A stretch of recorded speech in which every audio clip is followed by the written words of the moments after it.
नमस्कार। कक्षा 11वीं, विषय मनोविज्ञान, चैप्टर नंबर 5, बोधात्मक प्रक्रियाएं। बोधात्मक प्रक्रियाओं में से दूसरी प्रक्रिया की आज हम बात करेंगे, जो है संकल्पना। किसी वस्तु, व्यक्ति, प्राणी या घटना के समूह को उसके सामान्य लक्षणों या गुण धर्मों के आधार पर वर्गीकृत करके नाम देना या लेबल लगाना, इसे मनोविज्ञान में प्रत्यय या संकल्पना कहते हैं। यानी कि सामान्य लक्षणों या गुण धर्मों के आधार पर किसी भी व्यक्ति, वस्तु या प्राणी के समूह को वर्गीकृत किया जाता है और उसे एक लेबल या नाम दिया जाता है। जैसे कि 4 पैर है, 2 कान हैं और एक पूंछ है। ये सामान्य लक्षण हुए और इन सामान्य लक्षणों को देखते हुए हमें तुरंत पता चल जाता है कि ये प्राणी है। अब उसमें हम एक और विशिष्ट लक्षण जोड़ देते हैं कि वह प्राणी भौंकता है। अगर उसमें भौंकना जोड़ दें तो तुरंत हम जान जाते हैं कि ये प्राणी कुत्ता है। तो सामान्य गुण लक्षणों में भी अगर कोई विशिष्ट लक्षण आ जाता है तो हम उसे एक लेबल लगा लेते हैं, उसे कहते हैं संकल्पना। आइए संकल्पना के लिए मनोवैज्ञानिकों की परिभाषा को देखते हैं।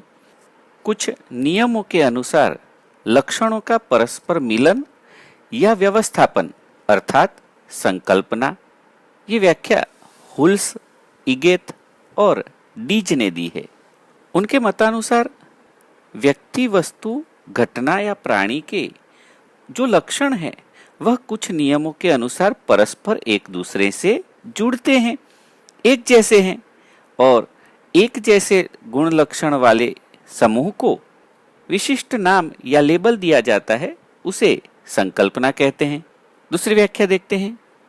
संकल्पना एक मानसिक श्रेणी है जिसके माध्यम से वस्तुएं, घटनाएं और विशेषताओं का किसी नियमन के अंतर्गत समूहीकरण किया जाता है, यानी कि ग्रुपिंग होता है। ये व्याख्या सेंट्रोक ने दी है।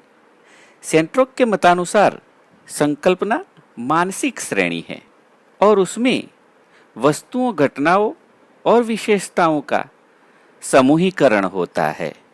तो वस्तुओं, घटनाओं और विशेषताओं का किसी नियमन के अंतर्गत जो समूहीकरण होता है उसे ही संकल्पना कहते हैं।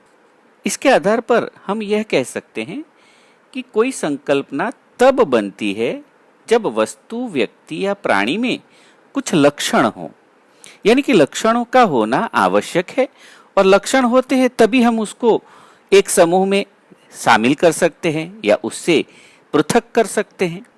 तो प्रथम तो लक्षण ऐसा होना चाहिए जिसे अन्य लक्षणों से अलग किया जा सके, इसे पृथक्करण कहते हैं। दूसरा यह कि वह लक्षण अन्य लक्षण से विषमता दर्शाता हो। एक उदाहरण के द्वारा समझते हैं। धोनी कूल है, धोनी बेस्ट फिनिशर है, धोनी अच्छी विकेट कीपिंग करता है। ये लक्षण हुए। ये लक्षण धोनी को अन्य खिलाड़ियों से पृथक करते हैं, इसे पृथक्करण वाले लक्षण कहेंगे। अब इसमें भी कोई ऐसा विशिष्ट लक्षण हो सकता है जो विषम हो, यानी कि जो दूसरों में न मिल सकता हो। मान लीजिए कोई दूसरा भी विकेट कीपर है और वह बेस्ट फिनिशर भी है, अच्छा विकेट कीपिंग भी करता है, किंतु धोनी कूल है। अब ये लक्षण जो है वो दूसरे में नहीं है, तो ये विशिष्ट लक्षण हुआ, अलग लक्षण हुआ, इसे विषमता कहते हैं। जैसे कि 4 पैर, 2 कान और एक पूंछ है तो प्राणी है। अब प्राणी तो गाय भी है, बिल्ली भी है, घोड़ा भी है, और उसमें अगर विशिष्ट लक्षण शामिल हो जाए, विषम लक्षण शामिल हो जाए, भौंकना, तो वह कुत्ता है। तो ये उसे अन्य प्राणियों से अलग कर देता है। ये विशिष्ट लक्षण अन्य प्राणियों से विषम है। संकल्पना का अर्थ तो हमने समझ लिया।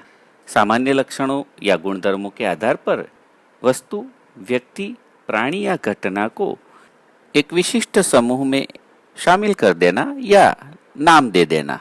अब बात करते हैं संकल्पना की उपयोगिता की। संकल्पना किस काम में आ सकती है? तो संकल्पना शीघ्रता और प्रभावी ढंग से प्रत्यायन करने के लिए उपयोगी है। वह हमें समस्या समाधान में सहायक होती है।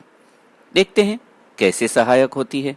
संकल्पना के बिना प्रत्येक वस्तु या घटना एक दूसरे से बिल्कुल अलग या अनोखी हो जाएगी और उसके बारे में विचारना या सामान्यीकरण करना संभव नहीं हो पाएगा, क्योंकि संकल्पना है तभी बहुत सारी वस्तुओं को हमने अलग अलग समूहों में शामिल कर दिया है और इसीलिए उसको याद रखना, उसके बारे में समझना सरल हो गया है। अगर सारी वस्तुएं अलग अलग हो जाए और ये संकल्पना हट जाए तो बहुत सारी वस्तुओं को हमें स्मरण में रखना पड़ेगा, जो संभव नहीं है और इसीलिए संकल्पना बहुत जरूरी है। उदाहरण के रूप में हम देखते हैं कि हम गाड़ी लेकर निकले हैं और ट्रैफिक सिग्नल आता है, रेड लाइट होती है तो हम रुक जाते हैं और ग्रीन लाइट होती है तो आगे बढ़ते हैं। अब ये संकल्पना हमारे भीतर स्थित है, स्पष्ट है। पहले से हम जानते हैं कि लाल लाइट होने पर रुकना है और हरी लाइट होने पर चलना है, इसीलिए हम उसका पालन कर पाते हैं। अगर ये संकल्पना न हो तो अकस्मातों की भरमार हो जाएगी। दूसरा उदाहरण देखते हैं। मान लीजिए आप बीमार हुए और डॉक्टर के पास गए हैं। डॉक्टर आपको जांच करके कहते हैं कि आपको तरल पदार्थ खाना है। अब आप अगर जानते नहीं हैं कि तरल पदार्थ क्या है, यह स्पष्ट नहीं होगा तो क्या खाएंगे? और इसीलिए तरल पदार्थ क्या होता है उसकी संकल्पना आपके मन में स्पष्ट होना आवश्यक है। यानी कि संकल्पना से ही हम वस्तुओं का सामान्यीकरण कर सकते हैं। दूसरी उपयोगिता की बात करते हैं। संकल्पना हमें बहुत कुछ स्मरण रखने में से मुक्ति दिलाती है, जिसे स्मृति में मितव्ययिता का नियम कहते हैं। मतलब यह कि संकल्पना की वजह से हमें बहुत सारी चीजें याद रखनी पड़ती नहीं है, क्योंकि वस्तुओं और व्यक्तियों के गुण लक्षणों के आधार पर हमने उसके समूह बना लिए और इसीलिए हमें कम चीजों को याद रखना पड़ता है और उसमें हमने विशिष्ट गुण लक्षण के आधार पर उसकी विषमता को भी पहचान लिया है। जैसे कि पक्षी। अब पक्षी शब्द हमारे सामने आते ही उनके सामान्य गुण लक्षण हमें पता चल जाते हैं कि उड़ते हैं, जिनके पंख होते हैं, जिनकी चोंच होती है, वो पक्षी है। उसमें भी अगर हम कहें कि कोयल, तो अब हमें पक्षियों के सारे जो सामान्य गुण लक्षण है उसे याद करने की जरूरत रहती नहीं है। हम उसका विशिष्ट गुण याद करते हैं कि कोयल की आवाज मधुर होती है, तो जिसकी मधुर आवाज है वह कोयल है। पक्षी तो वह है ही, उसको हमें याद रखने की जरूरत रहती नहीं है। तीसरी उपयोगिता, एक बार किसी वस्तु, व्यक्ति या पदार्थ की संकल्पना विकसित हो जाने से उसके संबंध में लगातार सीखने की आवश्यकता नहीं रहती। यानी कि एक बार हम सीख लेते हैं तो बार बार उसके बारे में हमें सीखना नहीं पड़ता। वह वस्तु, व्यक्ति या पदार्थ ही क्यों न हो, उसकी संकल्पना हमारे मन में स्पष्ट हो गई तो हमें उसके बारे में बार बार सीखना नहीं पड़ता है। जैसे कि एक की बात करें कि एक नंबर क्या होता है, वह हम सीख लिए हैं। अब एक नंबर हम किसी भी प्रकार से भूल सकते नहीं हैं या उसे बार बार सीखने की आवश्यकता भी नहीं है। या वर्णमाला की बात करें, क ख ग घ, जो अक्षर हम एक बार सीख चुके हैं, अब उसकी संकल्पना हमारे मन में स्पष्ट है कि ऐसा है वह क है और ऐसा है वह ख है, तो उसके लिए हमें बार बार सीखना नहीं पड़ता है। एक बार जो संकल्पना स्पष्ट हो जाती है उसके बारे में बार बार सीखना नहीं पड़ता।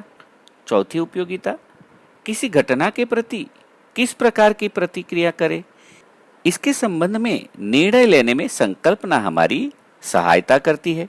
उदाहरण के द्वारा समझते हैं। मान लीजिए 1 महीने बाद आपकी परीक्षा है, बोर्ड की परीक्षा है।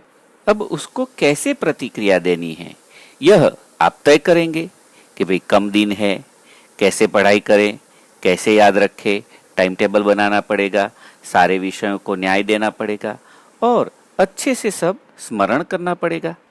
तो घटना के प्रति कैसी प्रतिक्रिया दे, उसमें संकल्पना हमारी सहायता करती है। दूसरा उदाहरण देखें। मान लीजिए कहीं आग लग गई है। अब आग की संकल्पना स्पष्ट है, इसलिए आप उससे दूर चले जाएंगे, फायर ब्रिगेड को फोन करेंगे, उस पर पानी डालने का प्रयास करेंगे। तो जो घटना हुई है उसके प्रति कैसे प्रतिक्रिया देनी है, उसमें संकल्पना हमारी सहायता करती है, क्योंकि पहले से संकल्पना स्पष्ट है कि आग हमें भी जला सकती है, इसलिए दूर चले जाएंगे और उसे बुझाने के लिए पानी की आवश्यकता है, तो फायर ब्रिगेड को जानकारी देंगे। पांचवी उपयोगिता देखते हैं। हमारे ज्ञान को व्यवस्थित और संगठित करने में संकल्पना हमारी सहायता करती है, जिससे हम कम समय और कम प्रयत्नों में निर्णय कर सकते हैं। यानी कि संकल्पना की वजह से ही हम कम से कम समय में और कम प्रयत्नों में किसी निर्णय पर पहुंच सकते हैं, क्योंकि संकल्पना के द्वारा हमारा ज्ञान व्यवस्थित और संगठित है। जैसे कि हम अपनी वस्तुएं निश्चित जगह पर रखते हैं, तो जब उस वस्तु की जरूरत पड़ेगी तो वह वस्तु हमें सरलता से मिल जाएगी, क्योंकि संकल्पना स्पष्ट है कि यह वस्तु इसी जगह से मिलेगी। इस प्रकार संकल्पना हमें प्रत्यायन करने के लिए, बहुत जगह पर निर्णय लेने के लिए सहायता करती है। हमारी मूर्त और सजीव संकल्पनाएं जितनी विकसित होती है, उतनी ही अच्छी तरह से हमारी अमूर्त संकल्पनाएं भी विकसित होती हैं। जैसे कि प्रेम, सौंदर्य, न्याय, प्रामाणिकता, नैतिकता, ये अमूर्त चीजें हैं। जितना ही हम मूर्त वस्तुओं को अच्छे से समझेंगे, उतना ही हम अमूर्त वस्तुओं को भी अच्छे से समझ सकते हैं। यहाँ संकल्पना का मुद्दा पूर्ण होता है। अब हम बात करते हैं तीसरी बोधात्मक प्रक्रिया की, तर्क क्रिया की। तर्क क्रिया यह एक प्रकार की वास्तविक सोच या चिंतन है। यानी कि कोई घटना घटित होती है तो हम उसके बारे में तर्क वितर्क करते हैं कि यह घटना कैसे हुई होगी।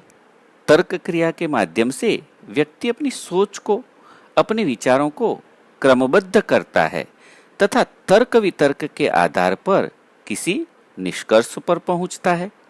तो तर्क क्रिया ही वह है कि जिसके माध्यम से हम क्रमबद्ध रूप से तर्क वितर्क करते हैं, हमारी सोच को, हमारे विचारों को आगे ले जाते हैं और किसी नतीजे पर पहुंचते हैं। रेवर के मतानुसार सामान्य अर्थ में तर्क क्रिया एक प्रकार की तार्किक और सुसंगत सोच है। विशिष्ट अर्थ में एक प्रकार का समस्या समाधान व्यवहार है। यानी कि रेवर ये बताना चाहते हैं कि तर्क क्रिया एक प्रकार की तार्किक एवं सुसंगत सोच है, जिसके आधार पर हम किसी भी समस्या का समाधान कर सकते हैं। यानी कि समस्या के समाधान के लिए बहुत बार ऐसी तर्क वितर्क की प्रक्रिया से गुजरना पड़ता है और तर्क करते करते आखिर हम एक समाधान पर पहुंचते हैं। एक उदाहरण के द्वारा समझते हैं। मान लीजिए आप पढ़ाई करने के लिए बैठे हैं, परीक्षा है और आप पढ़ रहे हैं। यकायक लाइट बंद हो जाती है। अब आपके सामने दो समस्याएं खड़ी हो गई। लाइट क्यों बंद हुई और इसे कैसे चालू करें। अब आप पड़ोसी के घर में देखते हैं कि अरे उनके वहां तो लाइट है, तो अपने घर का फ्यूज तो नहीं उड़ गया है लाइट का। ये तर्क प्रक्रिया चलती है। फिर आप देखते हैं कि दूसरे रूम में तो लाइट है। अब आप दूसरा तर्क करते हैं कि होल्डर तो खराब नहीं हो गया, स्विच तो खराब नहीं हो गई। इस प्रकार आप अनेक प्रकार के तर्क करते हैं और तर्क करते करते आखिर में निष्कर्ष पर पहुंचते हैं। ये जो तर्क क्रिया है उसके दो प्रकार है, निगमन लक्षी और व्याप्ति लक्षी। पहले हम बात करते हैं निगमन लक्षी तर्क क्रिया की। निगमन अर्थात निष्कर्ष, सार, परिणाम या फलश्रुति। निगमन लक्षी तर्क किसी पूर्वधारणा या मान्यता के आधार पर किया जाता है। यानी कि निगमन लक्षी तर्क करने के लिए हमारे मन में कोई मान्यताएं होती है या पूर्वधारणाएं होती हैं, जिसके आधार पर हम तर्क करते हैं। इस प्रक्रिया में सामान्य नियम के आधार पर विशिष्ट निष्कर्ष निकाला जाता है। तत्वज्ञान में आप पढ़ते ही हैं, आधार विधान और फलित विधान को। यानी कि निष्कर्ष निकालने के लिए जिन मुद्दों का आधार लेते हैं उन्हें आधार विधान कहते हैं, और आधार विधान के आधार पर जो निष्कर्ष निकालते हैं उसे फलित विधान कहते हैं। जैसे कि बारिश होगी तो फसल उगेगी, तो यहाँ फसल तो उगेगी, लेकिन कब? बारिश होगी तो बारिश होगी यह विधान आधार विधान है, और फसल उगेगी यह विधान फलित विधान है। किंतु फलित विधान तभी संभव है जब आधार विधान हो, यानी कि बारिश हो, बारिश होगी तभी फसल होगी। दूसरा उदाहरण समझें। पढ़ाई करोगे तो पास होंगे, तो पढ़ाई करोगे यह आधार विधान है, और पास होंगे यह फलित विधान है। फलित विधान यानी कि पास होना, आधार विधान यानी कि पढ़ाई होने पर आधारित है। अगर पढ़ाई नहीं होगी तो पास भी नहीं होंगे, पढ़ाई करोगे तो ही पास होंगे। यानी कि निष्कर्ष निकालने के लिए जिन मुद्दों का आधार लेते हैं उसे आधार विधान कहते हैं, और आधार विधान के आधार पर जो निष्कर्ष निकाला जाता है उसे फलित विधान कहते हैं। अगर आधार विधान गलत हो तो फलित विधान भी गलत हो जाता है। इसलिए आधार विधान सही हो यह आवश्यक है। तर्क क्रिया का दूसरा प्रकार है व्याप्ति लक्षी तर्क। जो तर्क क्रिया विशिष्ट तथ्यों या हकीकतों और निरीक्षण पर आधारित होती है उसे व्याप्ति लक्षी तर्क क्रिया कहते हैं। हमने निगमन लक्षी तर्क में देखा कि वहां अनुमान के आधार पर आगे बढ़ते हैं, यानी कि अनुमान लगाया जाता है, जबकि व्याप्ति लक्षी तर्क में हकीकत या निरीक्षण के आधार पर आगे बढ़ते हैं, अर्थात विशिष्ट हकीकतों के आधार पर निष्कर्ष निकालना, उसे ही व्याप्ति लक्षी तर्क क्रिया कहते हैं। यह जो तर्क क्रिया है वह किसी निष्कर्ष तक पहुंचने के लिए जानकारियों को एकत्रित करती हैं, तथ्यों को एकत्रित करती हैं, और तब किसी निष्कर्ष पर पहुंचती है। यानी कि तथ्य के आधार पर ही निष्कर्ष पर पहुंचा जाता है। एकत्रित की गई जो जानकारियां हैं उनका विश्लेषण भी किया जाता है।